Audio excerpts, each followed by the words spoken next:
Hey everyone, welcome back to the shop. Thanks for hanging in there tonight. I know this was supposed to be an early one, but I've been chasing down a GFCI issue here in the shop. It is an absolute horror show. The east wall here has a GFCI. There's one on each wall, one on the west wall, one on the east wall. And the west wall one works fine, happy, everything's great. The one on the west wall died a couple of months ago, and now just no power the uh, on the wall here. So, and that also includes the whole toolbox and the whole back wall here, the south wall. So I've been trying to chase that down. David was here for a little while, trying to help me out, and cannot solve the problem. What we figured out, and because I seem to have a very good knack at this, the brand new GFCI that I purchased today seems to be faulty. There are 200 in the box at the home supply store, and I didn't grab the one up front. You grabbed the one right behind it. And I also had the thought in my head, maybe I should grab two just in case, I need to replace the other one or whatever. No, I'll just grab one. This will work perfectly. It'll solve the issue in 5 minutes. I just pulled the cabinet out and replaced the GFCI, and no. We're now 6 hours into this GFCI issue and still no solution. So I'll get back. I didn't want to let you guys go tonight without something. So we're going to go and we're going to start on putting the 1MZ back together with components we talked about last night, the plenum, throttle body, the intake, our water neck, some other stuff. Those things come off when you put the engine in the car because you put it in from the bottom. So the car was actually up on the lift, and I lowered the lift while using a jack. The car goes on a specific, or the engine goes on a specific jack that I have. It's actually for motorcycles, which is kind of cool. It works well. And line it up that way, and then you can slide it kind of back and forth. Works out pretty well. But you got to take this stuff off in order to get the engine in the car. It's much easier, and it's not very difficult to put it back on.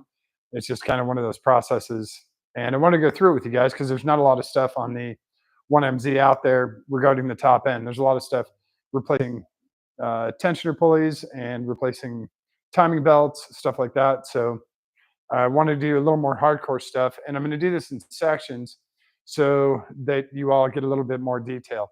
I could do it very quickly and not talk about stuff, and then you would have to kind of watch and maybe see how did he do that and go back 5 times. So I'll try and be a little bit more detailed with stuff. Again, if there's something you want to see, let me know, and I'll put it in the next one or whatever. But I want to do as much detail as possible. That's why I'm going to do this in little sections. So we're going to do a live stream for each of the sections: the water neck, the intake, and the plenum and throttle body. So just kind of, that way we can get more detail and you guys get more information. So first thing I'm going to do is wash my hands because I've been behind. You guys can't see it. I have one of the shelving units like pulled back. I used 2 jacks and just kind of slid it back from the wall. Worked perfect. And then, yeah, now I have all this spider webby stuff on my hands. Hang on, I'm coming right back. Not going very far.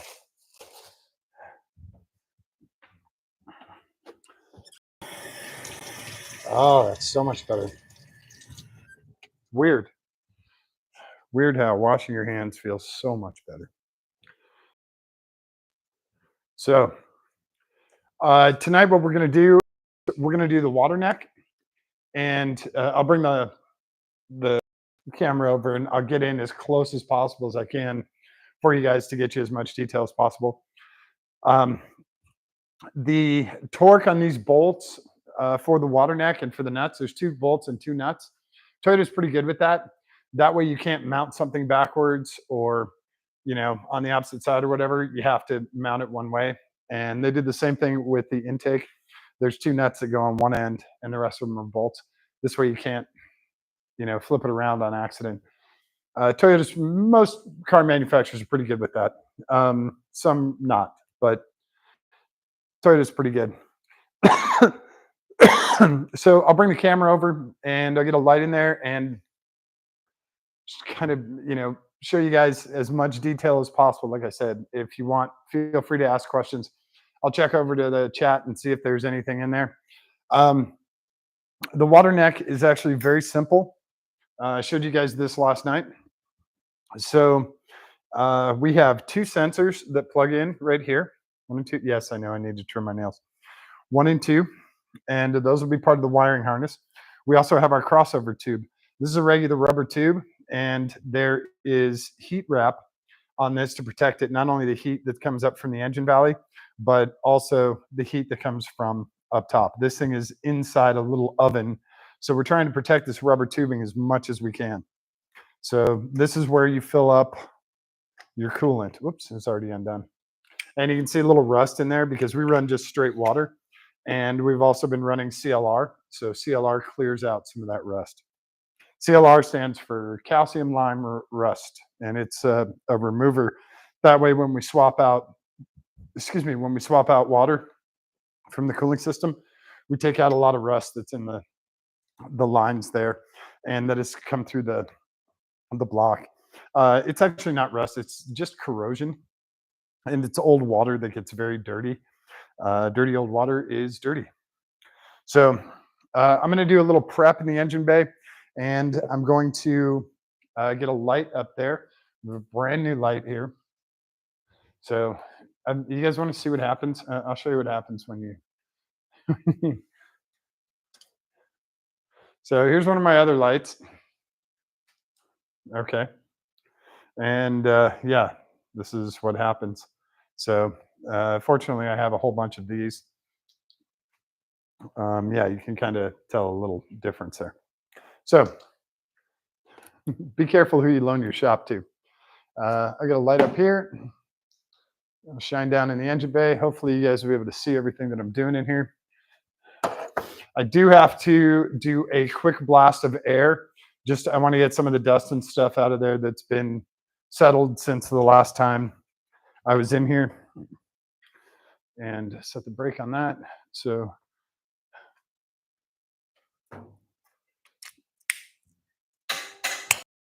this is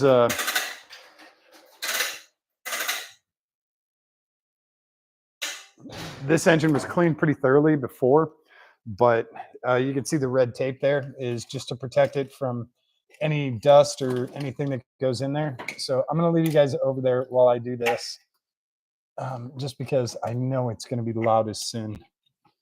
So let me cover up this mic. Wait, nope, just dust, no other connectors or anything. This is going to be kind of gross, so hang on.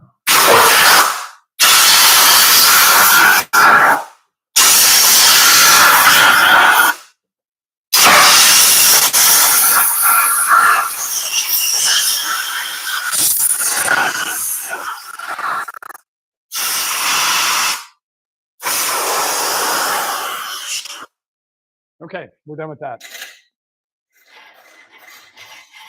Sorry.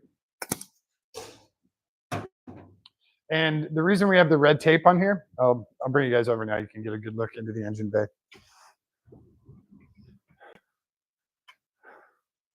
So the reason we have the red tape on there, it's about as close as I can get you. Hopefully that works for you guys. I'll try and come over a little bit more. It's going to be a lot of. Oh, I can come a little bit more forward. There we go. So we're going to be working back here. The reason we have the red tape is to protect the combustion chambers from getting any dirt or dust or bug guts or anything inside of them. So when we pull the intake manifold off, first thing you do is cover this up and make sure there's a nice tight seal. And you can use duct tape, you can use masking tape. There's specific, for some engines, there's very specific cylinder head covers, and you can do it on both sides, both intake and exhaust. This, the red duct tape, quick, easy, and simple. So before we put the gaskets on, where did I just had a huge roll of paper? There they are.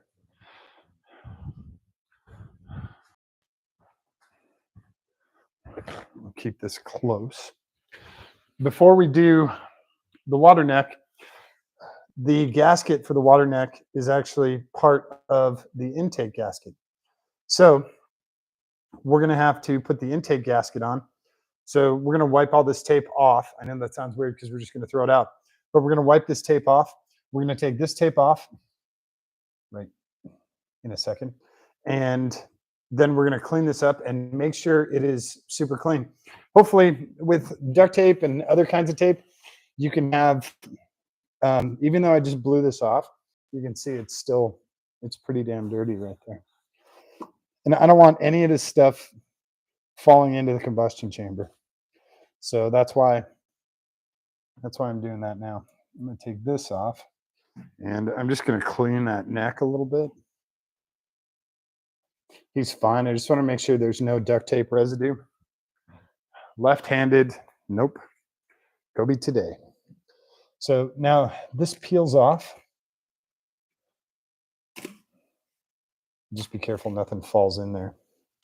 And you can see our coolant channels up there. You can also see into our cylinder heads. You see I had a pretty good seal there. It's got a bunch of the carbon and crap on there. So do the same thing on this side. Whoops.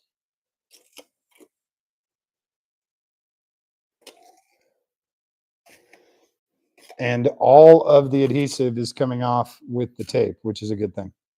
So that you can see we got some extra carbon and other stuff on there. So before we even put our gaskets on here, we're going to wipe all this down with just a paper towel with alcohol. If a little shard of paper goes in there, it's not going to hurt anything. It'll get destroyed pretty much immediately.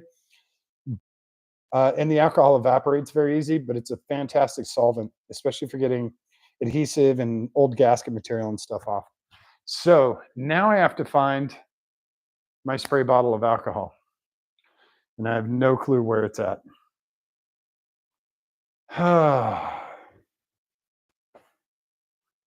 No? Hey, I found it.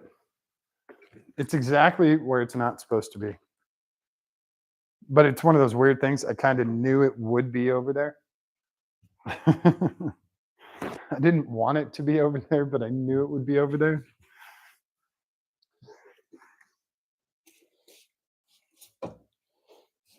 Alcohol also evaporates very quickly.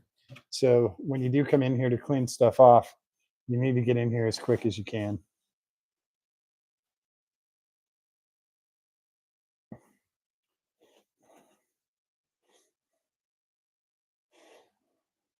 Now, again, this is our backup engine. This is not our main engine, but this thing is super solid. He has fantastic compression.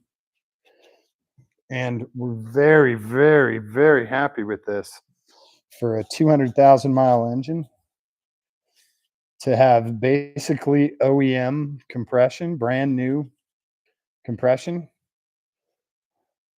That's really cool. Very content with that. So do another wipe down on this side.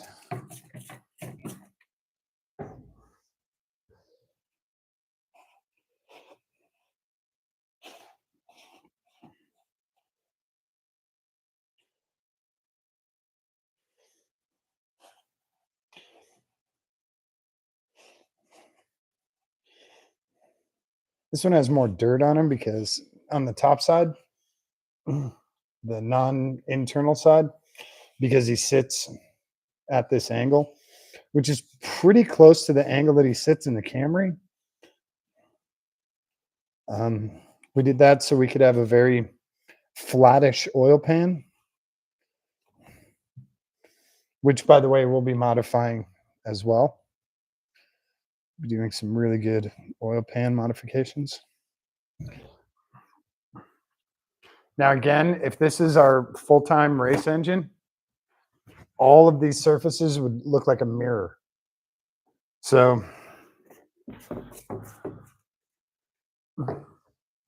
that's why I say, you know, this little edge right here for the coolant, he's not going to be 100%. He's going to be 95, but this is our backup engine until we get the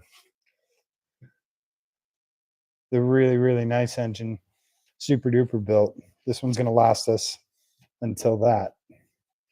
So I need to make sure that the mating surfaces where the gasket is going, those are super clean.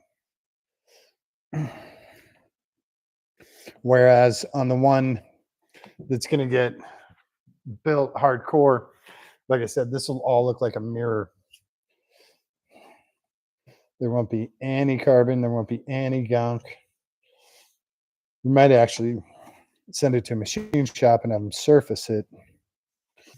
Which, by the way, if you guys get a chance, check out the surfacing videos. They're very therapeutic and calming. So,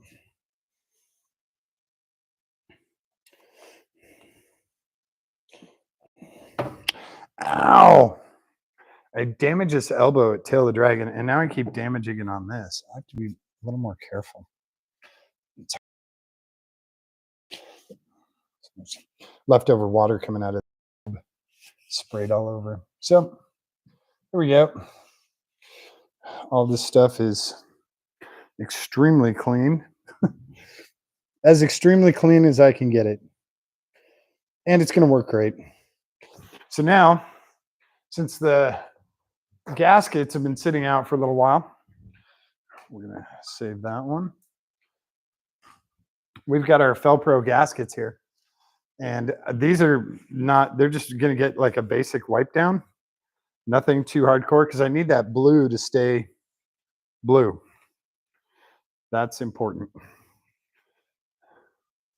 So I just need the dust and dirt and stuff that's collecting over the last couple months to come off of this. And now these gaskets are also very specific. Like I can't put this gasket on that side. It doesn't work. You get the right gasket on the right side. And again, you have two posts right here. He doesn't want to go on that post because he's very tight. And there we have our gasket on one side. And I'm not using any alcohol on this. I'm literally doing, it's like a Swiffer. I'm just making sure the blue stuff is clean. Dirt. If there's any kind of dirt or anything, it gets a little bonus. Like there's some corrosion inside this. Thankfully, I still have my long fingernails. And there we go. Wipe that out. We have it on the other coolant side as well. So we have our two new gaskets. They're not new. They're two clean gaskets. We need our gaskets in before so we can do the water neck back here. So our water neck, we have two bolts for the water neck. So we have two bolts right here, 1 and 2. And these are a 12 mil. And then we have two nuts that are also a 12 mil. Now, the fun part is we also have to connect this tube to this guy right here, to this inlet. And this is a locked, you guys can kind of see that. Right now, he's locked open.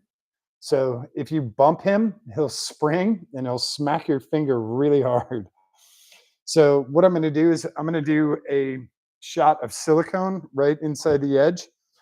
That way he slides right on there.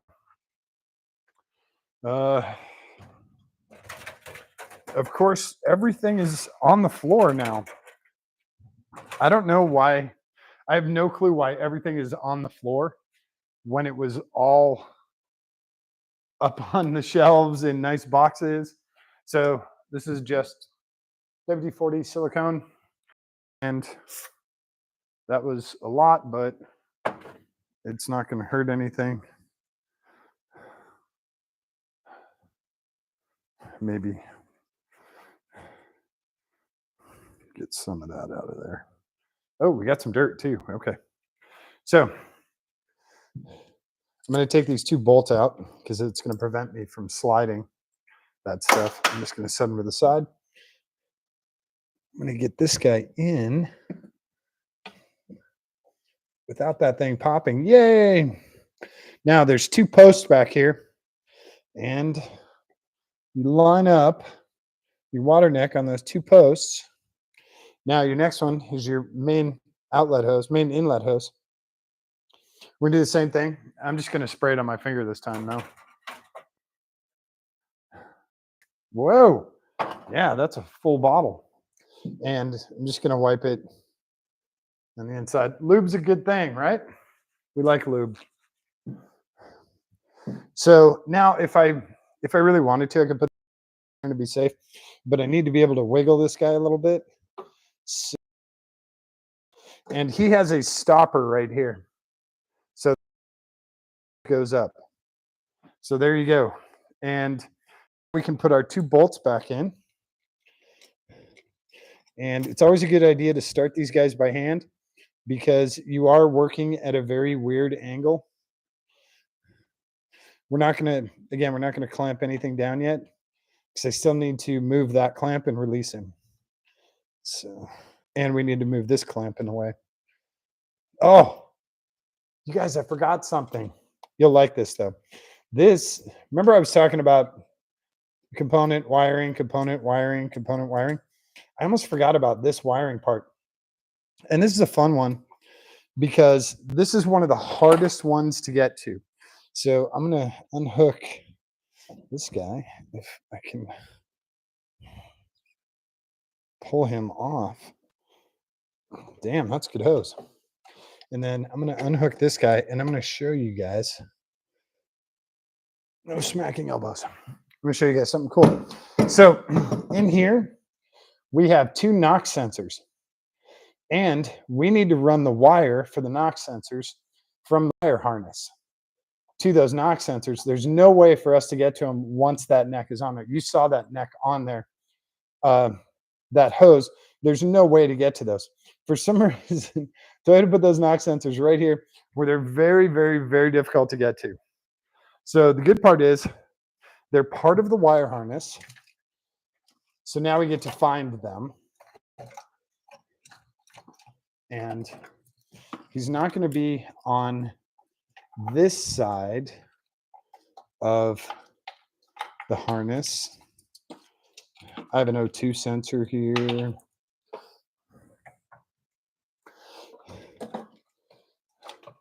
Okay, so he's going to be, or those are going to be on the back side. Here is our harness wire.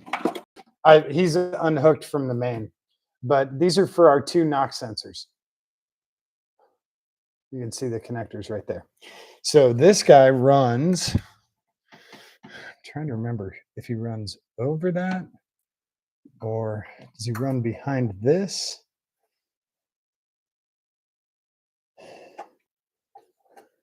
He goes right here because there's the bracket for him.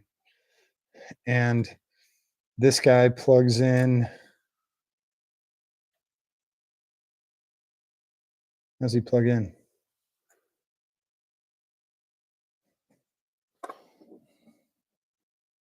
Plugs in straight like this.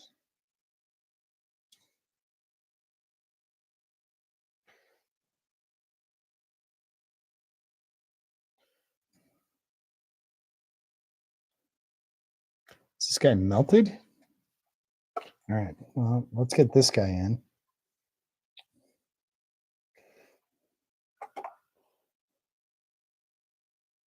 Big notch, little notch. Okay, so big notches on that side. There we go. There's one. And that's big notch and little notch. So here's 2. There we go. Okay. So our knock sensors are plugged in. We have it running. We know it goes up to this bracket, and then it comes out to the wire harness over here and plugs into the main wire harness. So now we can put our water neck in because we don't have anything else that goes back here except, and here's a hard one that is really difficult on the 1MZ engines. Your idler pulley bracket is all the way here, and your idler pulley's on the other side of this box with the timing belt and everything. That's for the timing belt and water pump. So if this breaks, like we've had, or if this gets misaligned, which we also had, there is a locator pin in this assembly and in the block so that it is hard to twist. But make sure you blue Loctite these guys when you put them in, because you don't want them coming loose. If this idler pulley comes loose at all, even a 64th of an inch, your belt will try and eat its way through the timing belt cover. Ask me how I know this. Okay, so we have our knock sensor wire plugged back in. Now we can put our water neck back on and not worry about anything else underneath that. We are covered. Make sure this guy lines up. There he goes. And get this guy back on and in place all the way. Remember, like I said, he has a stopper right there. This guy doesn't have a stopper. He just stops at the end. Where'd my bolts go? Bolts are right here. And again, we start these by hand. And these are very, very light. 11 foot-pounds. That's all you need on this. This is an aluminum block. It doesn't need a ton of torque on all this stuff. There's a stray hair or something right there.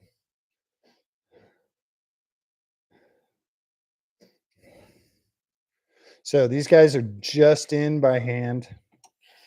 It's still wiggle. 2 nuts for him, which are right here. And these are actually washer nuts. They look like that. They have a washer built into them.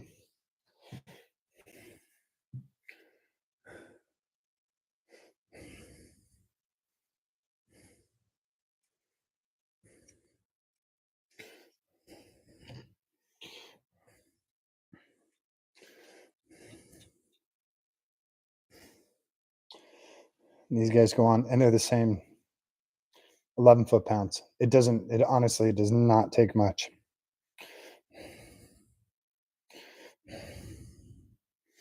Now with our wire harness, remember we have our 2 plugs back here. So we know our wire harness back here goes somewhere. Is this that stupid O2 sensor? No, what is that? It's something else. I don't remember what it is. But here's our wire harness. Now we can find our 2 plugs that'll be pretty close together. This is for our coil packs. And here's our turn. So this is where he turns. This is for our coils. So this looks like the correct guy to go right there. And then his friend is a smaller guy, and he goes right there. We have our electrical connectors in. We'll do our clamps now, and then we'll torque this down. So give me a second to grab a pair of pliers.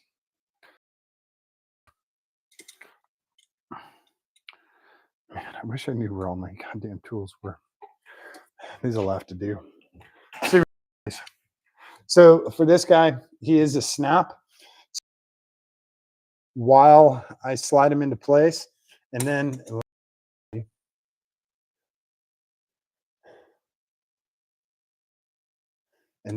I just have to, come back here. He should spring into place.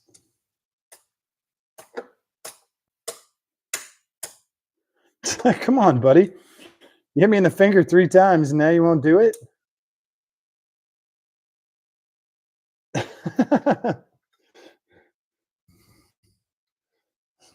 All right, well, it's killing me. There he goes. But before, he of course had to hit me in the fingers a bunch of times. So we get this portion up and out of the way of where the cables are and where our hands are going to go. So now he's going to be hidden pretty much under the intake. This guy, let's see if I can go wide enough with these. We'll bring him up. And again, we want to keep the sharp parts away from any of the wiring and any like soft rubber components or anything. So for now, I'm just going to set him up here and keep him out of the way. And then we can move him wherever we want. If we want to, we can tuck him underneath where he's not going to bug anyone. So last thing we need to do is, and I don't know if all my tools are here, so we'll have to find out. Oh yeah, extensions just in randomly with everything else. Oh, 12, sorry.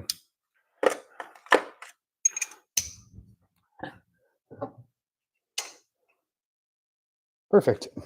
And my torque wrench. Oh boy, you got half of this. Half of this adventure is finding where all my tools went. They were all in very, very convenient, very normal locations. And now they're all over the place. So, okay. This is 30. What do we say those were? 17? If you give me a second, I'm going to double check on the laptop.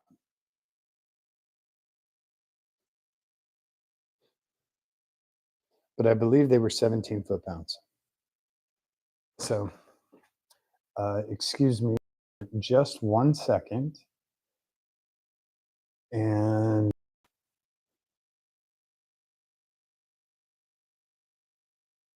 of course, it doesn't show the water neck. Hang on.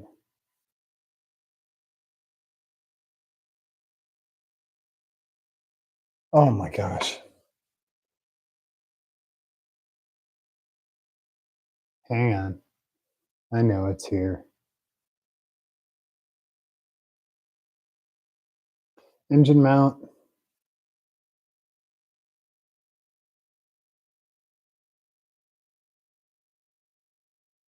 Oh, it's on that side. And it's 11 foot-pounds. Let me come back to you guys. Sorry about that. Okay. It's 11. So not 17. Whoops. 10.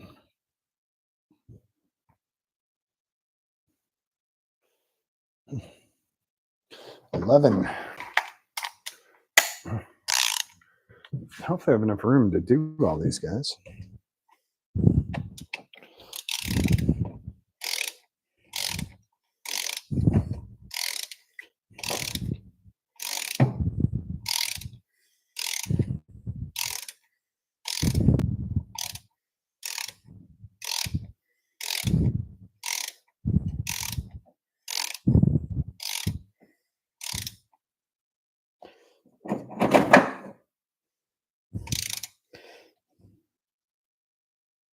Six.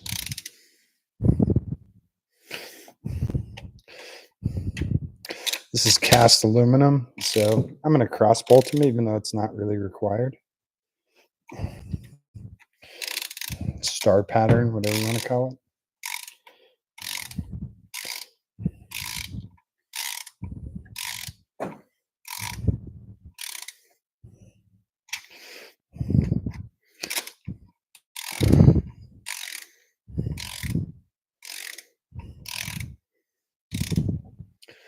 And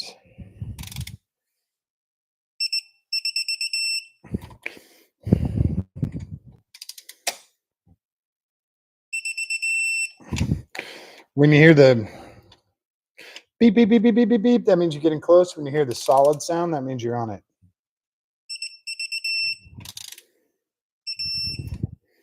And I'll come back and double check all these. So now I'm just going to go back and double check.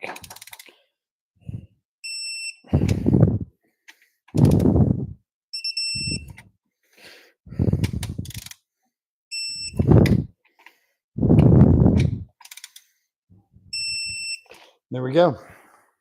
We have our water neck installed and plugged in and ready to go. This outlet is our overflow tank. So that'll be one of the last things we put in the car. So that's where we're at.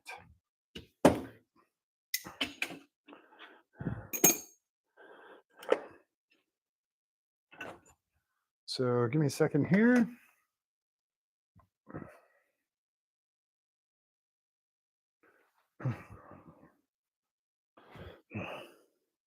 So now we have our water.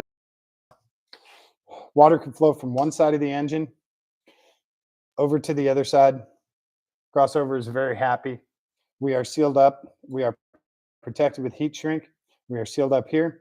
All of our bolts are torqued and all of our plugs are plugged in. The next part is going to be the intake. And what I'm going to do right now is, because this is open and I can't really put tape on that, I'm going to put tape on the intake, and I'm going to set the intake on here just to protect these guys. If you want to, you can do paper towels in there and that'll kind of protect it. You can pop them out. But since I have the intake here, I'm just going to put some tape on the intake. I'm going to take these mounting bolts out.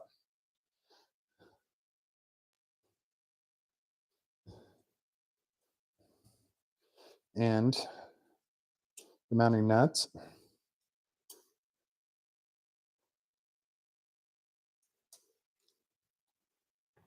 And since this is going to be our next, one of our next ones, I'm going to do that over here. I'm just going to put the tape on. Just using blue painter's tape. It's a 2-inch. And again, it's nothing crazy. Powder coat sealing. You know, we just need to make sure that nuts and bolts don't fall in there. Dirt and dust doesn't go in there overnight tonight. We need to just make sure stuff doesn't go in there that we don't want. Air, nice clean air to go through there. Not too cold, but definitely cold. So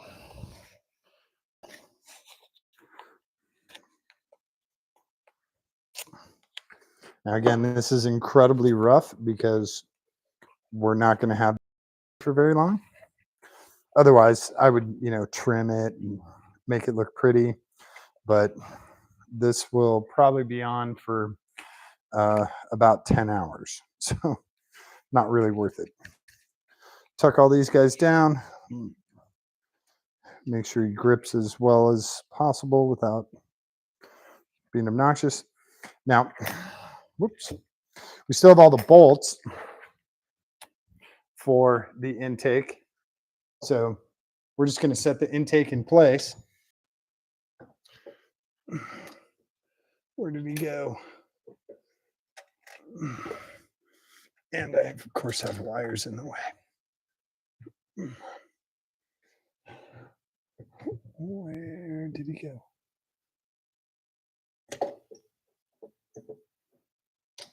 Where is my one stud right there? There he is. Trying to see through stuff. Oh, there's my other stud. Okay, there we go. Okay, got it. And that's bolt, not stud. So there we go. So yeah, this guy's just going to stay covered up tonight, and that's going to keep. Can't really get dirt in there. Can't really get dirt in here. So we'll do that. We're going to do that on the next live stream. We'll get the intake installed mounted, ready for the plenum. These are the bolts for the plenum and the nuts. So we put the nuts back on.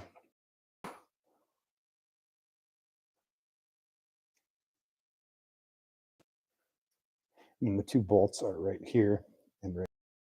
We know what those are for.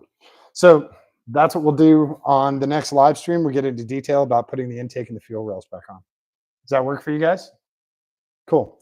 So now you know how to do the water neck, and you know everything that's underneath the water neck. Those two knock sensors and the plug wire form, which came out right here, plugs into the harness.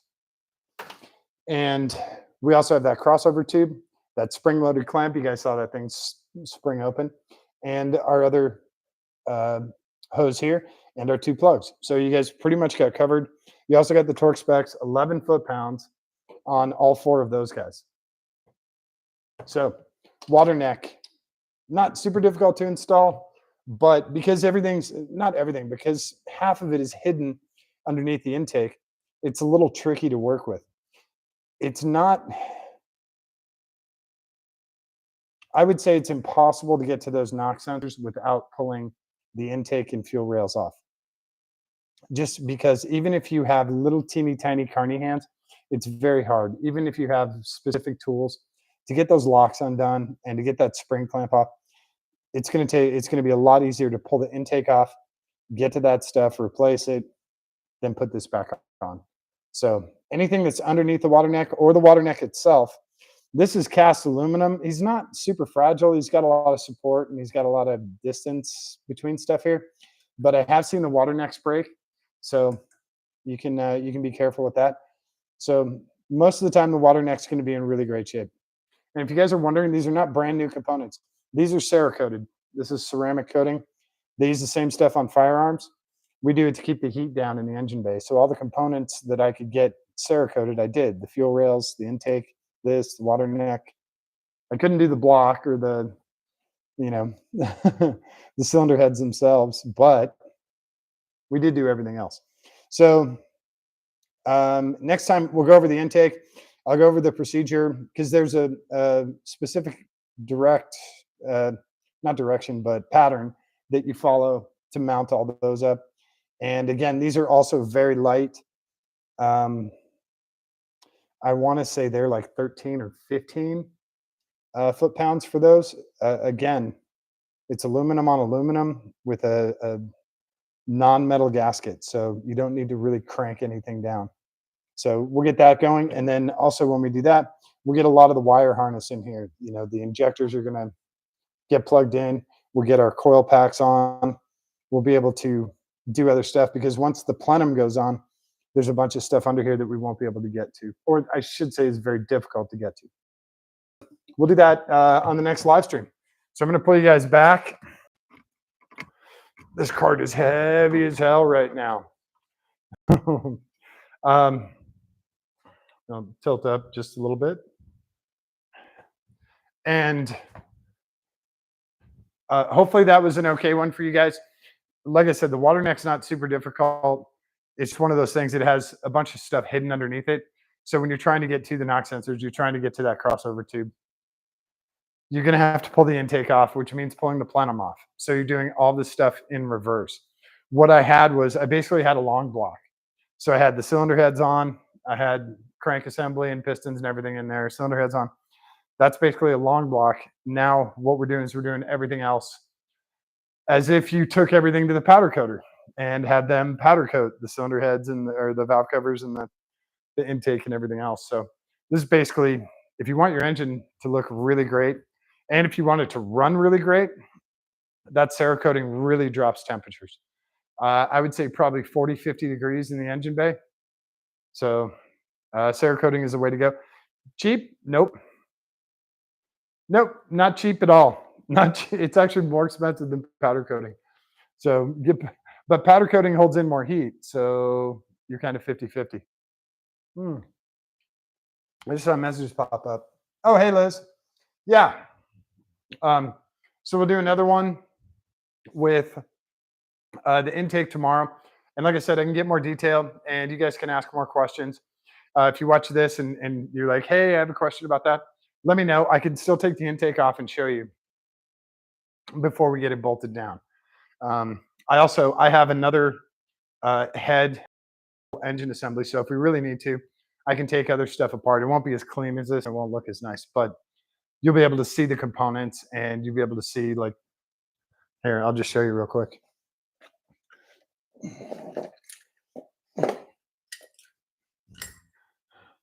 This water neck does not look as nice as the other one.